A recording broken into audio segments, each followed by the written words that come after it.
You are listening to Alex Nanlohi Podcast, to know the Lord and to make Him known.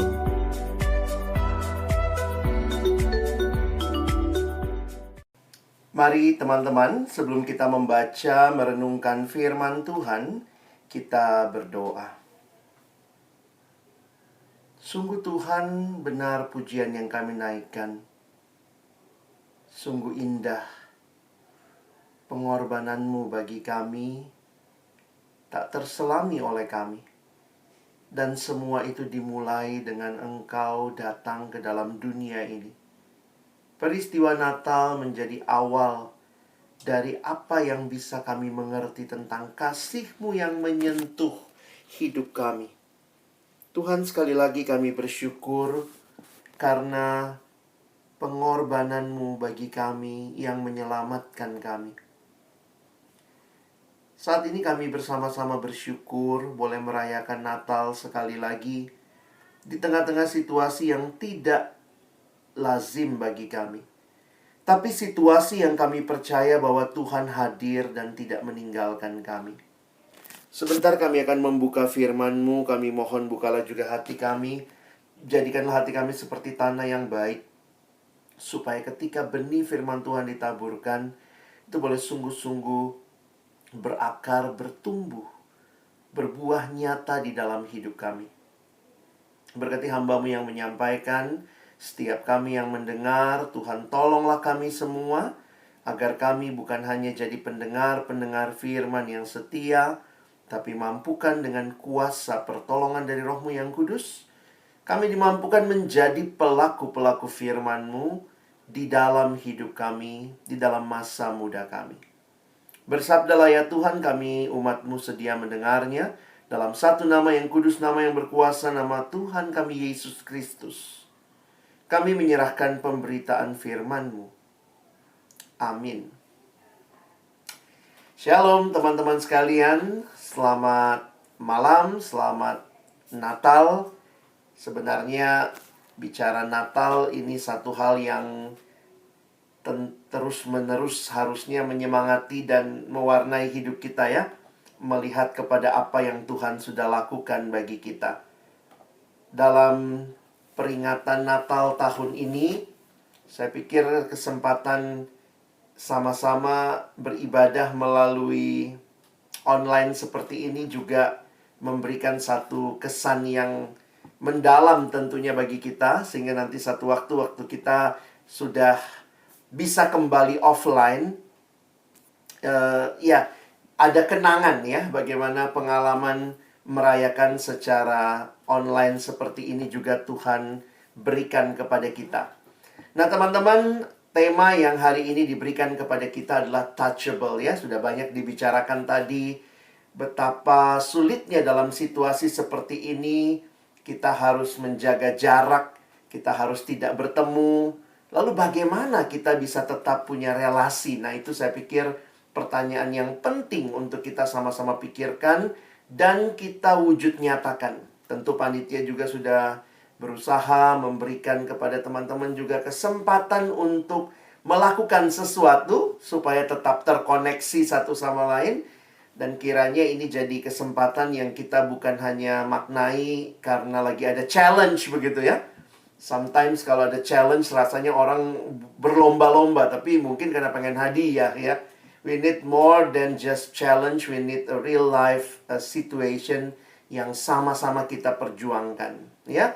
Jadi memang masalah corona ini teman-teman sudah jadi masalah yang merebak jadi multidimensi. Awalnya kan cuma masalah kesehatan ya, tapi kemudian sudah menjadi masalah berkaitan dengan ekonomi, sosial, bahkan politik, bahkan pendidikan. Kita harus studi dari rumah, bahkan pekerjaan, bahkan juga berkaitan dengan spiritual, gereja online dan seterusnya. Jadi memang ya Natal tahun ini Natal yang sangat-sangat berbeda ya. Dan situasi seperti ini kiranya boleh memberikan pemahaman kepada kita bahwa ada Tuhan yang tidak meninggalkan kita dalam situasi yang paling sulit sekalipun. Saya pikir manusia ini makhluk yang cepat sekali bisa beradaptasi. tapi juga makhluk yang nggak pernah puas ya. Jadi kita waktu dulu kayaknya kuliah terus, ke kampus, pengennya di rumah. Terus sekarang di rumah, pengennya ke kampus gitu ya. Jadi sebenarnya maunya apa begitu ya. Tapi ini kemudian membuat kita sadar juga bahwa mari kita lihat lebih dalam sih ya, apa yang kita bisa maknai dari Natal tahun ini. Jadi teman-teman, saya mulai dengan pertanyaan ini ya. Apa sih yang saudara paling ingat pada waktu Natal? Memang kalau bicara Natal, apakah hal-hal seperti ini yang muncul dalam ingatan teman-teman sekalian? Ya sekadar hanya kemeriahan Natal, hadiah. Tapi kalau kita ingat, Natal artinya lahir. Natal artinya lahir dari bahasa Latin. Dan pertanyaan lebih jelas lagi adalah siapa yang lahir waktu Natal? Ada seorang anak kecil, dia tanya sama mamanya, "Mami, Mami, what is Christmas?" Lalu kemudian mamanya bilang, "Oh, Christmas is Jesus' birthday." Terus dia tanya, "How come?" Anak ini kecil bingung gitu ya. Kalau Christmas adalah Jesus' birthday, anak ini bingung sama tukar kado, teman-teman. Dia bilang, "Mami, kalau this is Jesus' birthday, kenapa semua orang datang bawa kado lalu tukeran di antara mereka? Mau nggak kamu bikin ulang tahun, semua datang bawa kado, tapi nanti begitu semua datang bawa kado, lalu semua yang bawa kado saling tukeran di antara mereka ya." Sehingga anak ini mungkin bingung gitu. Dia bilang, "Mami, what is Christmas? If this is Jesus' birthday, we are the one who's supposed to give birthday gift to Jesus." Jadi teman-teman jangan cuma sekadar bicara tukar kado, nanti kemudian mau kado apa, tapi karena yang lahir adalah Yesus dan Christmas is Jesus' birthday, maka penting juga buat kita pikirkan hadiah apa yang engkau mau berikan buat Tuhan Yesus yang sudah mengasihimu. So, kalau kita bicara Natal sekali lagi biarlah kita tidak lupa. What is the most important thing about Christmas? Sebuah kutipan mengatakan, the most important thing about Christmas is the first 6 letters. C-H-R-I-S-T. Because Christmas without Christ tinggal mas. Bukan ya? We are saying this about Jesus, Christ. So Christmas is empty without Jesus. And Jesus is supposed to be at the very heart of every Christmas. Nah, yang menarik untuk kita renungkan sama-sama kembali lagi dalam hari ini dalam kaitan Natal kita, ya siapa Yesus? Saya pikir penghayatan tentang siapa Yesus akan menolong kita juga bisa merayakan Natal dengan tepat. Karena Natal juga menuntut respon kita, teman-teman. Ayat yang dipilih buat kita hari ini adalah ayat yang sangat terkenal. Ayat yang juga mungkin kita sudah hafal di dalam kepala, bukan di luar ya. Kalau di luar hilang-hilang ya, bisa keliling-keliling dia ya. Nah, karena begitu besar kasih Allah akan dunia ini, sehingga ia telah mengaruniakan anaknya yang tunggal supaya setiap orang yang percaya kepadanya tidak binasa, melainkan beroleh hidup yang kekal. Teman-teman, ayat yang singkat ini memberikan inti dari kekristenan dalam Injil. Saya coba menyoroti 2 kata atau 2 frasa yang muncul sebenarnya ya. Yang pertama adalah frasa binasa. Itu menarik perhatian saya waktu persiapan ya. Binasa, lalu frasa yang kedua adalah hidup yang kekal. Teman-teman, kenapa 2 hal ini jadi menarik untuk kita pikirkan? Karena inilah realita yang terjadi dengan hidup manusia. Binasa atau hidup yang kekal. Dan bagaimana kehadiran Yesus menjadi titik penting dalam kehidupan seseorang. Kadang-kadang saya pikir, what's so special about Natal ya? Christmas. Teman-teman ya, setiap menit itu banyak bayi yang lahir di dunia gitu ya. Tapi kenapa kita masih merayakan kelahiran seorang bayi 2000 tahun yang lalu?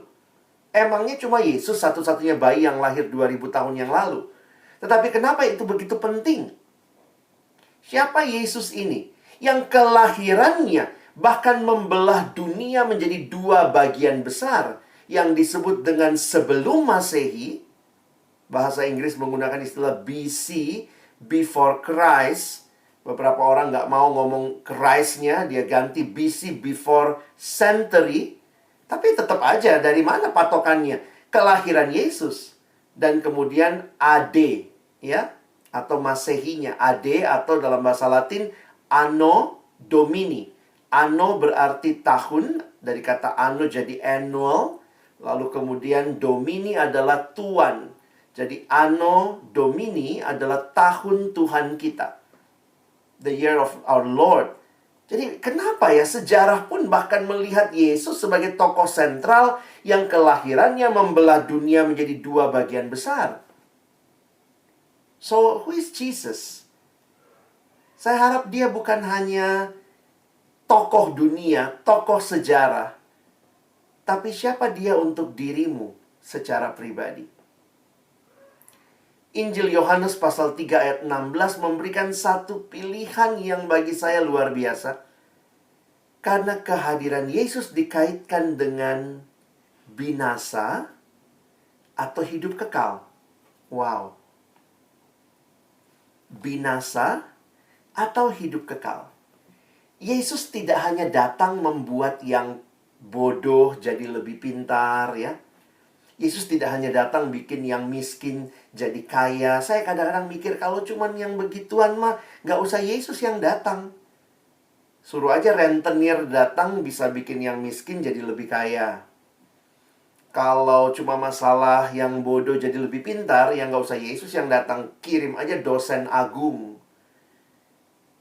Ini bukan hanya masalah pangan, masalah yang lapar jadi lebih kenyang. No.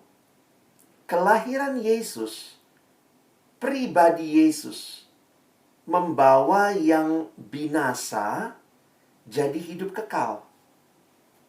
Jadi ini buat saya bukan hal yang biasa yang harusnya teman-teman dan saya kembali buka mata lebar-lebar untuk melihat. Who is Jesus? Siapa Yesus? Dan bukan hanya siapa Yesus di luar diri kita, tapi tanyakan siapa Yesus bagimu. Dari dua kata ini saya ingin merefleksikan. Yang pertama adalah binasa.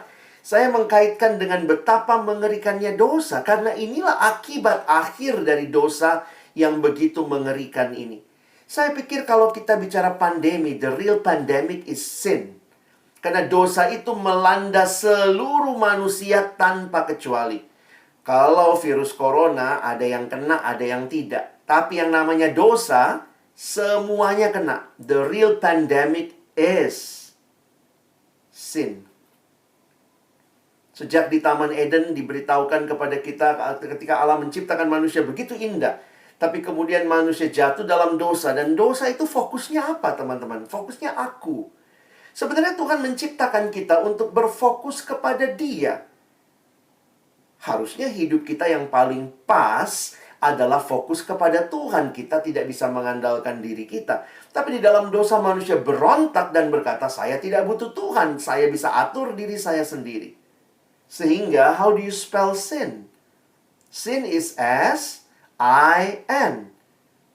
Tapi ada yang mengatakan, sin is the I in the center. Akulah yang paling utama. Di pusat hidup aku. Sehingga dikatakan yang penting aku puas, aku senang, aku untung, aku aman, akulah segala-galanya. Bukan Allah. Bukan sesama. Teman-teman, jadi kalau perhatikan awalnya begitu indah relasi yang Tuhan ciptakan. Manusia bersekutu dengan Allah dan dengan sesama. Tapi memang dosa membuat kita terpisah, teralienasi, terasing. Jadi kalau kita kaitkan sama tema kita ya, dosa itu membuat kita jadi untouchable dengan Tuhan, akhirnya terpisah, manusia diusir dari Taman Eden. Tadinya begitu indah dalam relasi yang dekat dengan Tuhan. Dan bahkan ketika manusia jatuh dalam dosa, terpisah relasi manusia dengan manusia lain. Mungkin mereka tetap bisa bersentuhan secara fisik. Adam bisa sentuh Hawa, Hawa bisa sentuh Adam, Kain bisa sentuh Habel, Habel bisa sentuh Kain, Adam dan Hawa bisa sentuh anak mereka Kain dan Habel, Kain dan Habel bisa sentuh orang tua mereka Adam dan Hawa. Tapi ingat, the real problem adalah keterpisahan yang dalam, yang mungkin kita bisa bersentuhan secara fisik, tapi yang terdalam di hati, kita sedang menolak satu sama lain. Itu akibat dosa. Tidak heran ketika Adam ditanya, Adam kau makan buah pohon itu, Adam lagi bareng istrinya teman-teman.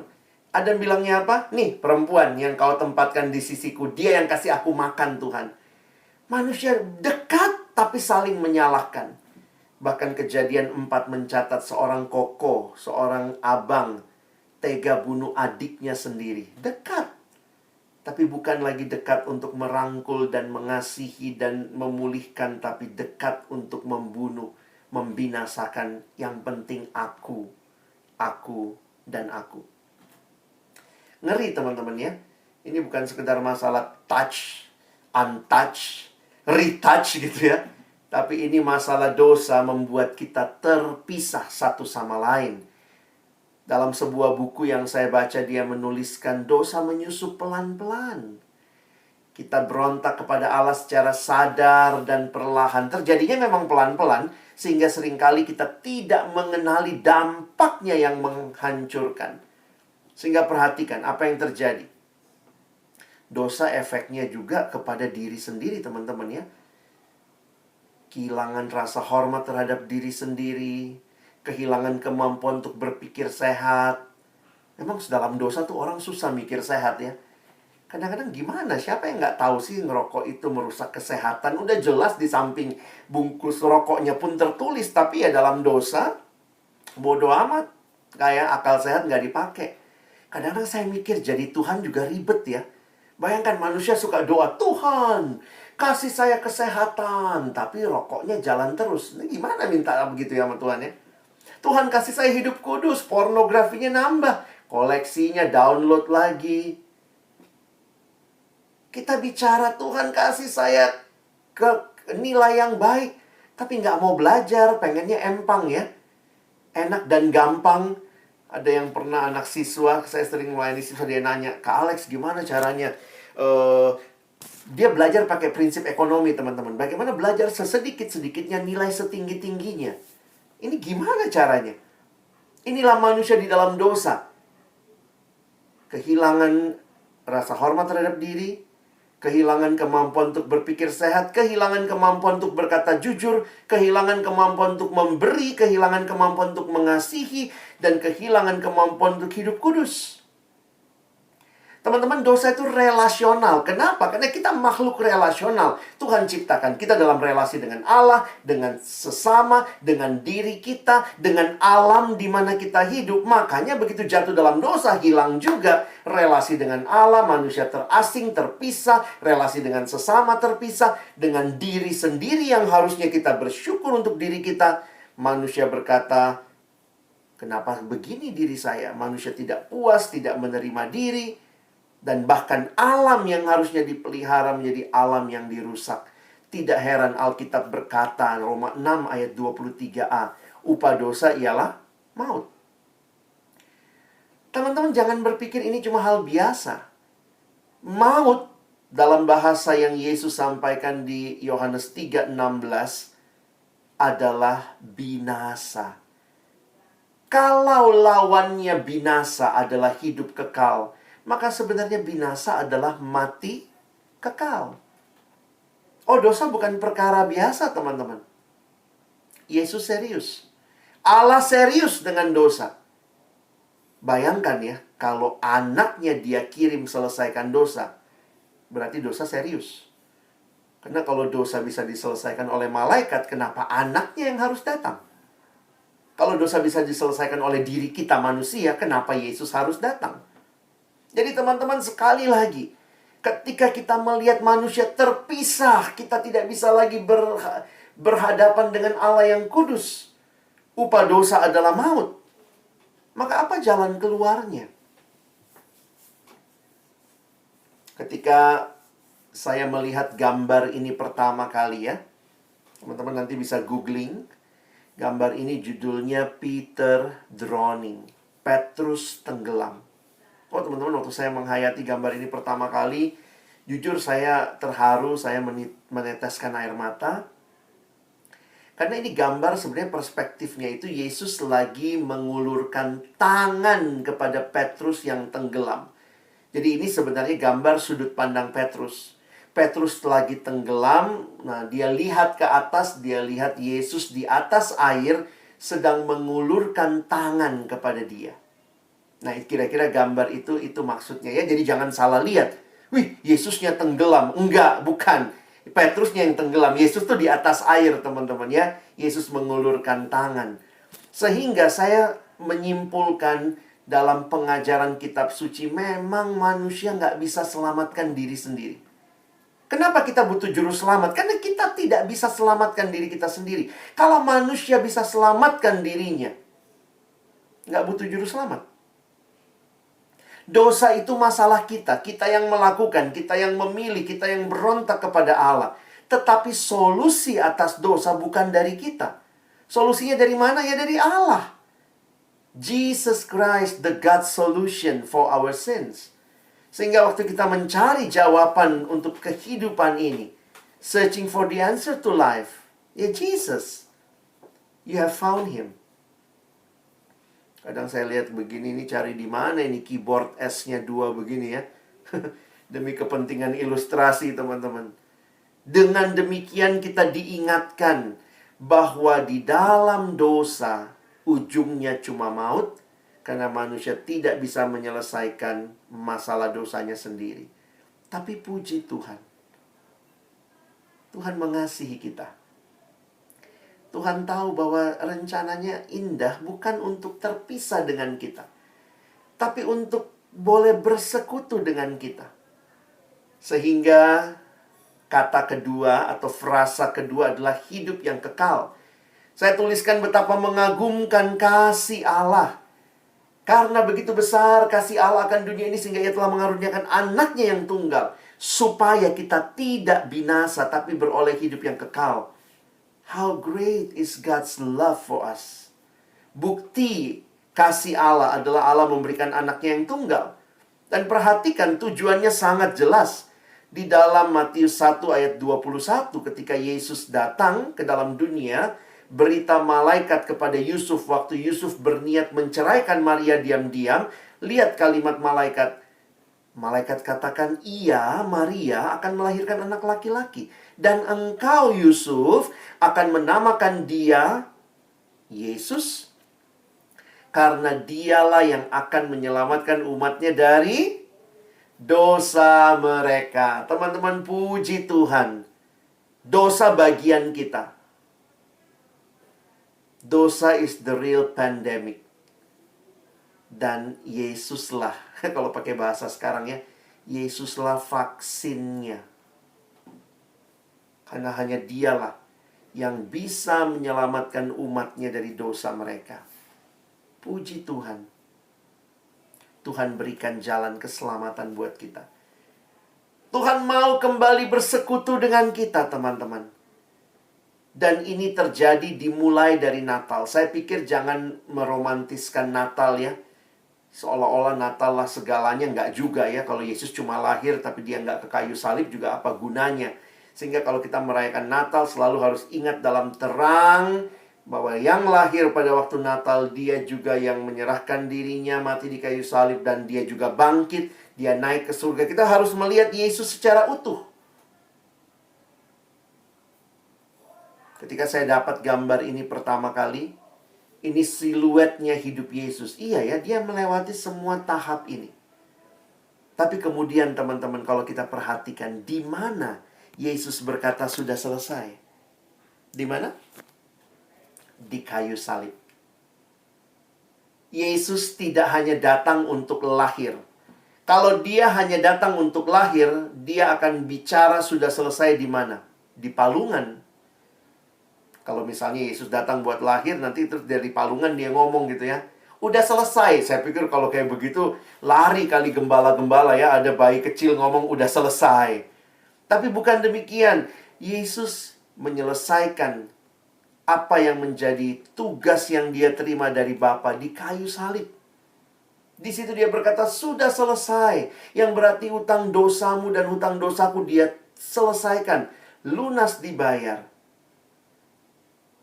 Karena itu, Pendeta Billy Graham berkata, Allah membuktikan kasih-Nya pada kayu salib ketika Kristus digantung berdarah dan mati.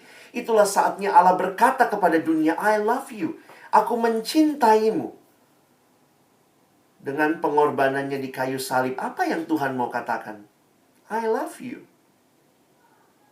Seorang hamba Tuhan yang lain, Pendeta John Stott berkata, if we are looking for a definition of love, we should look not in a dictionary, but at Calvary. Wow, kalimat ini terlalu indah untuk diterjemahkan ya, karena kehilangan permainan katanya. Mau tahu tentang kasih? Ya jangan belajar dari drama Korea, teman-teman ya. If you want to learn about love, ya look at Calvary. Bukan dari dunia. Belajarlah dari Allah yang adalah kasih adanya. Teman-teman lihat ya, betapa luar biasanya Allah yang lihat dan tahu kondisi kita yang terpisah dengan Dia. Tapi Dia yang kemudian mau datang dan memberikan hidupnya bagi kita, supaya kita yang terpisah dengan Dia kembali berelasi. Seperti tema kita hari ini, touchable ya. Saya ingat kalimat yang indah yang selalu saya renungkan pada waktu Natal.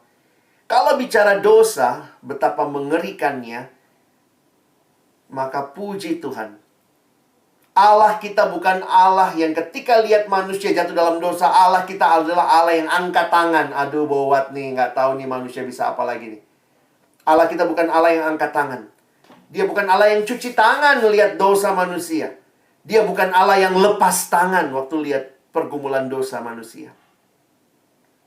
Tapi dengan Natal, dimulai dari Natal kita melihat rencana Allah yang kekal itu digenapkan di dalam sejarah. Apa yang saudara dan saya lihat? Natal, Allah turun tangan. Dan Allah menjabat tangan manusia. Aku mengasihimu. He touched our life with His great love. Wah teman-teman, Dia bukan Allah yang angkat tangan, cuci tangan, lepas tangan. Tapi Dia Allah yang turun tangan dan menjabat tangan setiap kita. Karena itu pertanyaannya ini, who is Jesus to you? Pribadi Yesus menuntut respon kita. Dan perhatikan baik-baik. Kalau Yohanes 3 ayat 16 kata kuncinya ada di mana? Saya pikir salah satu yang penting kata kuncinya adalah di kata percaya. Supaya setiap orang yang percaya kepadanya. Saudara, percayakah engkau Tuhan Yesus menyelamatkan? Ketika Dia mengulurkan tangannya kepadamu, maukah engkau menyambut dan menggenggam tangannya dan berkata, Tuhan terima kasih. Kau menyelamatkan aku. Kuncinya di mana? Dipercaya. Yang tidak percaya, nanti baca Yohanes 3 ayat 17-18. Kadang-kadang kita cuma suka ayat 16-nya ya. Tapi coba kalau teman-teman baca Yohanes 3 ayat 18 misalnya. Saya bacakanlah buat kita ya. Kalimatnya jelas sekali teman-teman ya. Yohanes 3 ayat yang ke-18. Barang siapa percaya kepadanya, ia tidak akan dihukum. Barang siapa tidak percaya, ia telah berada di bawah hukuman. Sebab ia tidak percaya dalam nama anak tunggal Allah. Jadi kalau lihat penjelasan di ayat 17, ayat 18, ayat 19 yang ditekankan adalah percaya. Dan yang percaya memperoleh hidup yang kekal. Yesus bukan hanya tokoh luar biasa, manusia superhero. No. Ingat, dia Tuhan yang jadi manusia. Yesus Kristus anak tunggal Allah menentukan nasib kekal kita. Nah, jadi waktu teman-teman dan saya merayakan Natal, ini pertanyaannya ya, bagaimana seharusnya kita merayakan Natal ya? Kalau saya melihat apa yang Tuhan berikan di dalam Natal, kasih yang luar biasa, sebenarnya paling gampang. Ada yang bilang, apa sih kasih itu ya? Katanya bahasa Indonesia tuh paling gampang menjelaskan kasih. Karena kasih itu apa? Kasih, ya kasih. Ya, kalau kita punya sesuatu kasih, ya kasih. Love is giving. Love is not taking. Love is giving. If love is taking, that is not love. That is rampoking, teman-teman. But love is giving. Jadi waktu saya renungkan ini, lihat lagi Yohanes 3:16, karena begitu besar kasih Allah akan dunia ini. Apa buktinya dia mengasihi dunia ini? Dia giving atau taking? Coba lihat Yohanes 3:16. Is it about giving or about taking? Karena begitu besar kasih Allah akan dunia ini, sehingga ia telah mengaruniakan anaknya yang tunggal. Christmas is about giving. God wants to touch your life. Dan Natal pertama, saya simpulkan begini ya. Natal pertama, Allah yang kasih kado sama kita. Bukan kita yang kasih kado sama Allah. Because Christmas is about giving. Allah yang kasih kado yang terutama, yaitu anaknya bagi kita. Seringkali sulit menggabungkan dua fakta antara Natal dan Paskah atau Jumat Agung ya. Tapi saya dapat gambar ini dan bagi saya ini sangat menarik. Kalau kalian bisa memahaminya, luar biasa ya. Kalimatnya, as we celebrate Christmas season, the greatest gift wasn't placed under a tree, but he was hung on a tree. Waktu kita merayakan Natal, maka ingatlah hadiah terbesar bukan ditaruh di bawah pohon. Biasanya orang-orang bule gitu ya, suka taruh hadiah-hadiah itu di bawah pohon Natal. Nanti malam Natal semua dikasih lalu buka. Wah, the gift. Tapi the greatest gift wasn't placed under a tree, but he was hung on a tree. Di dalam bahasa Inggris salib juga bisa digunakan istilah tree. Hadiah terbesar bukan yang ditaruh di bawah pohon Natal, tapi dia yang tersalib di atas kayu salib. Teman-teman, kalau kita lihat kado Tuhan ini luar biasa, teman-teman. Kado yang diberikan kepada kita. Luar biasa. Allah memberikan anaknya bagi kita. Teman-teman suka kesel kalau lagi tukar kado ya. Nggak tahu kali ini mungkin nggak banyak tukar kado ya, atau mau tukar kado pakai apa ya, pakai dikirim gitu ya, di send by Gojek atau something. Tapi seringkali kesel kalau tukar kado di masa-masa yang lalu adalah kalau kita ternyata dapat barang yang kita nggak butuh. Pernah gitu nggak? Ya elah, gue nggak butuh itu, gue minta dong kado lu gitu ya. Bahkan kadang-kadang kita tukeran lagi habis kita dapat kado kita gitu ya. Tapi waktu memperhatikan kado yang Tuhan kasih buat kita pada waktu Natal, ingat baik-baik ya. Kado yang kita tuker-tuker itu kadang-kadang kita nggak butuh-butuh amat. Tapi kado yang Tuhan kasih sama kita itu kado yang paling engkau dan saya butuhkan. Ciri unik kado dari Allah, termahal, anaknya sendiri, kekal. Kalau kita dikasih kado sekarang bisa rusak gitu ya. Ini Allah memberikan dirinya kekal dan praktikal. Karena dia menyelesaikan masalah kita, yaitu masalah dosa. Nah, sehingga kalau kalian refleksikan Natal ya, masuk ke tema kita sebagai aplikasi, sebenarnya Natal itu tentang apa sih? Tentang Allah menyentuh hidupmu kan? Allah menyentuh hidupku. Kalau begitu merayakan Natal, jangan sibuk bicara saya dapat apa. Mari lebih sibuk berbicara apa yang bisa saya beri.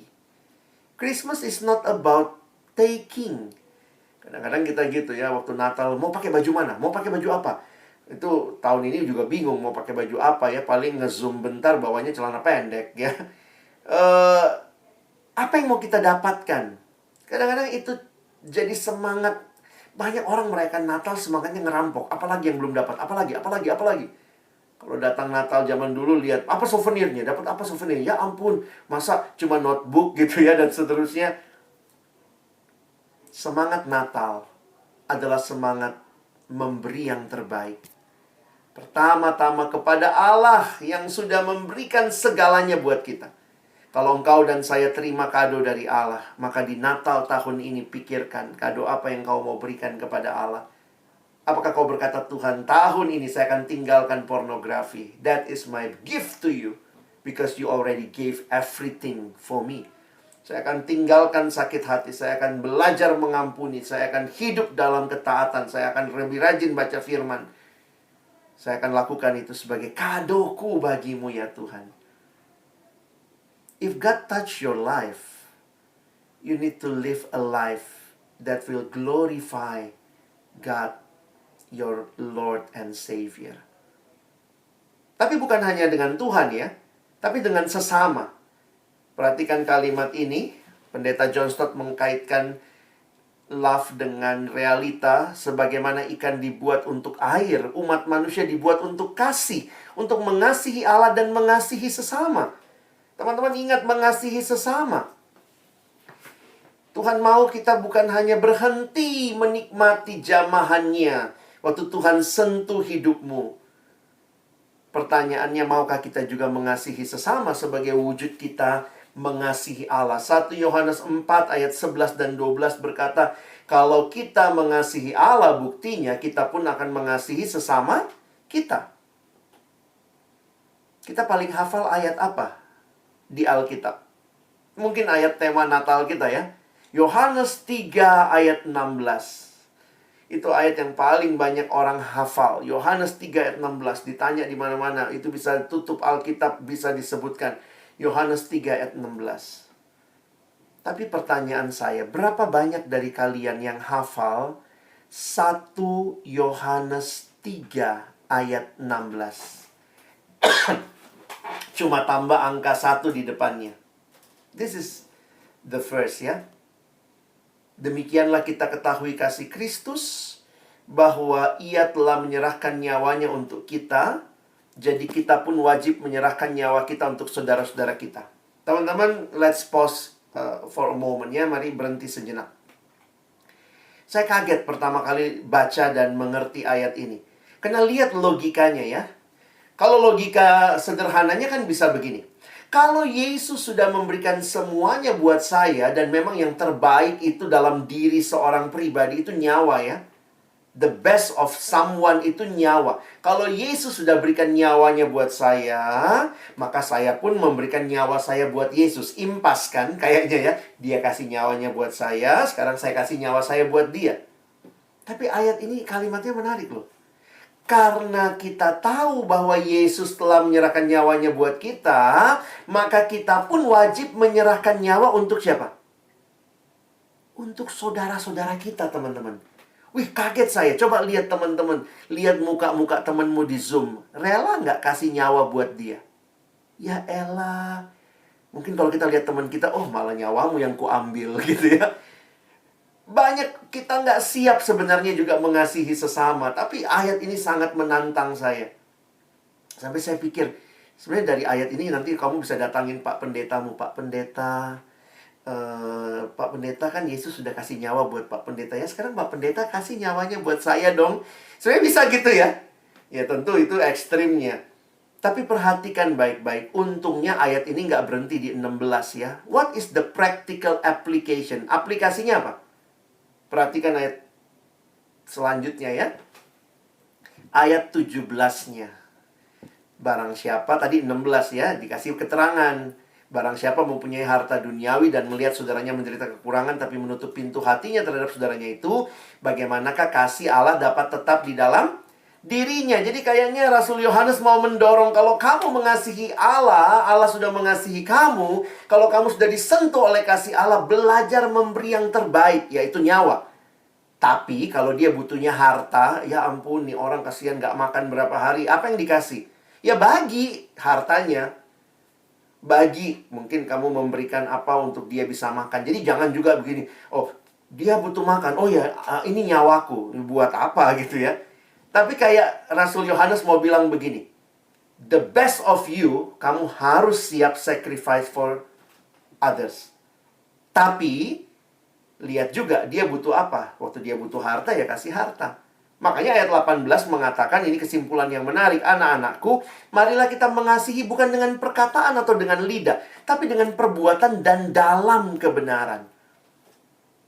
Dan waktu saya merenungkan tema yang teman-teman pilih hari ini, saya pikir masa pandemi ini memang banyak hal yang kita sulit ya. Karena nggak bisa bertemu, nggak bisa saling bercengkrama. Tapi juga saya mau refleksikan terbalik ya.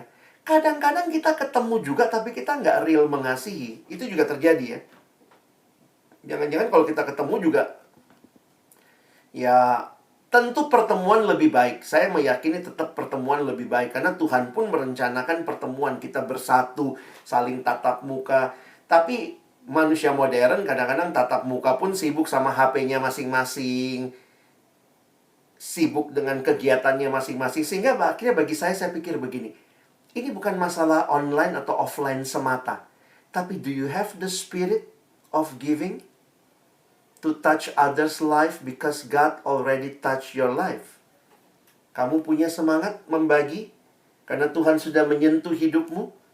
Karena di Alkitab, kita diminta untuk memperjuangkan ketersalingan. Aduh, gimana ngomongnya itu ya? Di Alkitab banyak sekali kata saling. Saling, one another. Karena itu menunjukkan kita bukan makhluk yang berdiri sendiri. Teman-teman harus berpikir mendalam bagaimana touch others' life. Kenapa? Itu pesan Alkitab. Contoh, lihat nih. Kalian bisa cek ayat-ayatnya ya. Bagaimana menerima satu dengan yang lain, care for one another, carry each other burdens. Jadi, ini bukan hanya mesti dipikirin waktu online. Enggak, waktu offline pun kita mesti perjuangkan ya. Gimana ya supaya kita bisa saling peduli satu sama lain.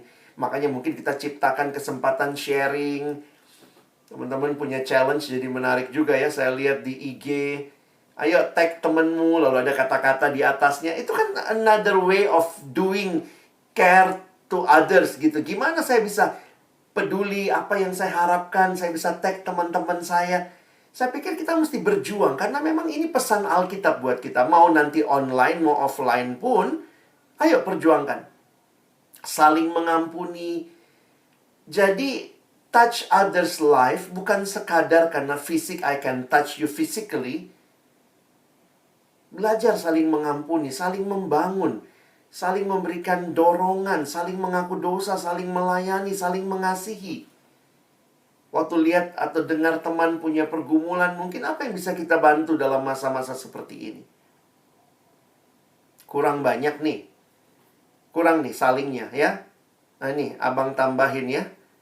Nanti kalian lihat lagi tuh. Ini Alkitab semua nih. Jadi kalau kita nggak berjuang melakukan tema Natal hari ini, ya ini bukan masalah karena ini tema Natal, tapi ini memang terkait dengan jati diri seorang yang hidupnya sudah disentuh oleh Tuhan. You need to touch others' life. Kenapa? Karena kita memang diciptakan untuk hidup dalam komunitas, di mana satu sama lain saling membangun, saling mengisi. Waktu saya perhatikan ini, aduh Tuhan, banyak banget. Dan ya, saya harus ingatkan diri saya bahwa masa pandemi pun saya harus belajar untuk bisa jadi berkat bagi orang lain. Teman-teman yang dikasihi Tuhan, aplikasinya seperti apa ya? Saya pikir kita mesti mikir. Nggak ada kan dari kita yang ahli banget dalam pandemi ya. Jadi, let us sharing ideas. Kita sharing hal-hal praktikal apa yang sudah kamu lakukan. Apa yang kira-kira bisa menolong, begitu ya. Saya pikir itu akan sangat menarik. Saya ingat di masa-masa awal, itu sesuatu yang menarik ya. Jadi ada anak yang tanya sama saya. Mungkin dia punya jam doa pribadi kali ya. Jadi dia bilang, abang, ada nggak yang bisa kami doakan untuk abang gitu ya. Jadi dia sama istri ya. Jadi kemudian saya bilang, oh ya doain, saya lagi pelayanan gini. Ya udah, dia kan kirim WA gitu ya. Habis saya kirim balik pokok doanya, kok nggak ada respon. Jadi saya pikir, saya diem aja. Oh ya sudahlah, mungkin dia cuma nanya, ya sudah habis nanya selesai gitu ya. Tapi saya terharu teman-teman ketika nggak lama kemudian tiba-tiba masuk voice notes. Dan voice notes dia berdoa buat saya. Wah, jadi waktu itu dia bilang dalam voice notes-nya gitu ya, Bang, mari kita berdoa ya. Lalu dia berdoa gitu. I really touched by that. Dia tidak ketemu saya langsung, tapi dia peduli, dia tanya pokok doa. Dan dia menggunakan teknologi yang seringkali saya pikir ternyata voice notes bisa begitu personal ya.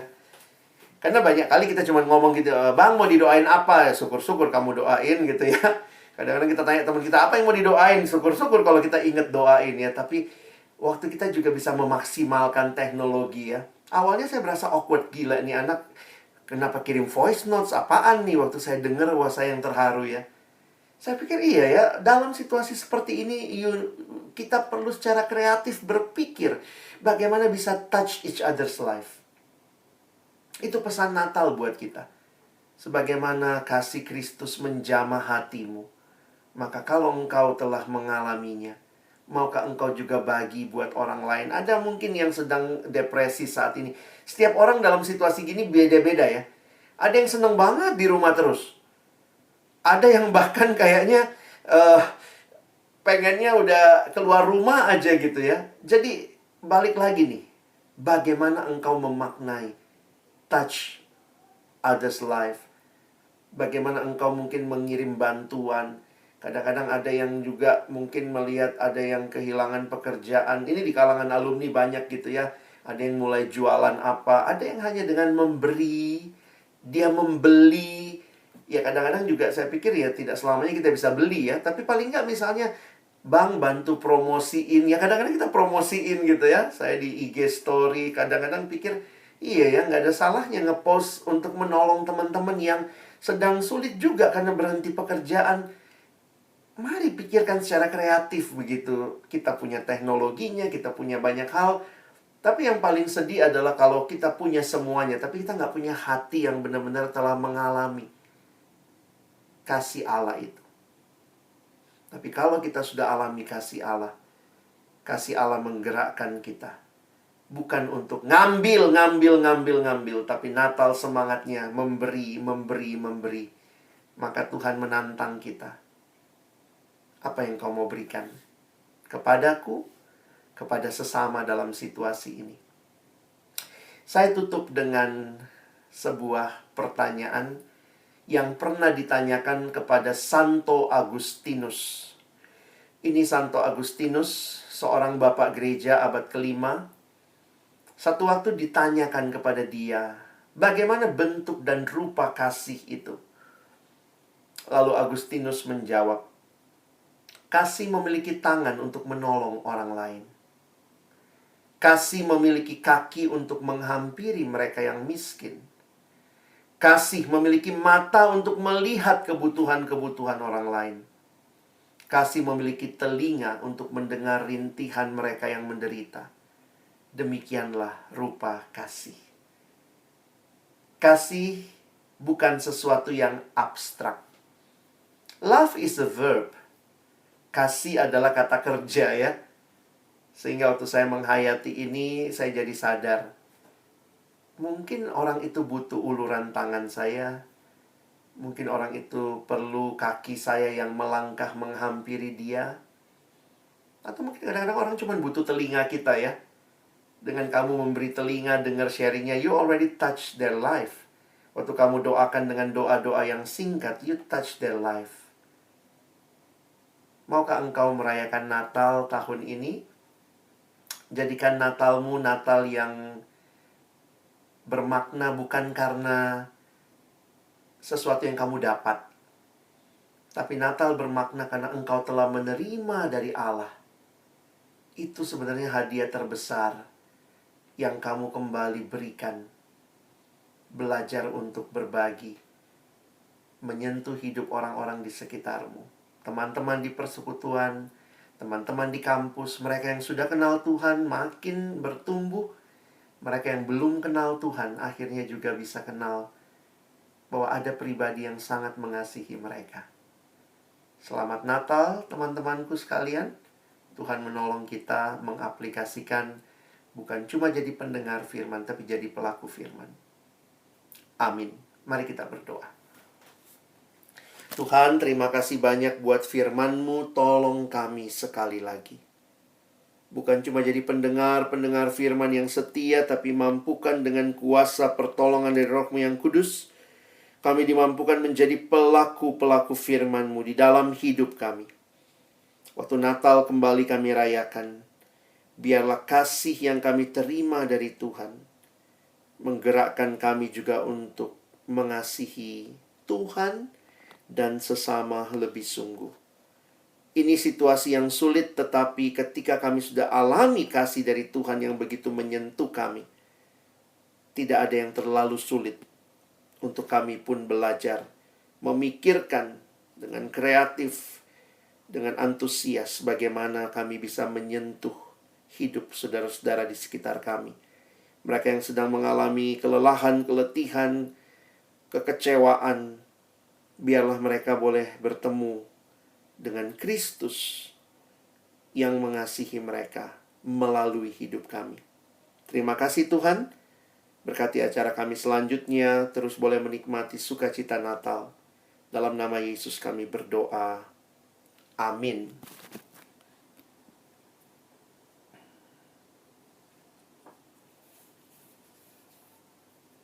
Terima kasih Bang Alex udah membagikan sharing yang begitu luar biasa dan juga sangat memberkati ya. Dan aku ingin mengutip sebuah kata ya, kalimat lah dari Bang Alex yang kena di hatiku adalah, jika kita sudah merasakan sentuhan dari Tuhan itu sendiri, apakah kita akan membagikan sentuhan itu kepada sesama yang lainnya atau enggak? Dan itu juga benar, semua pilihan di tangan kita. Apakah kita akan meneruskan kasih itu kepada sesama yang lainnya, atau hanya akan berhenti dan stuck di kita aja. Dan teman-teman, untuk meresponi firman hari ini, mari kita sama-sama kembali mengarahkan hati dan pikiran kita kepada Tuhan.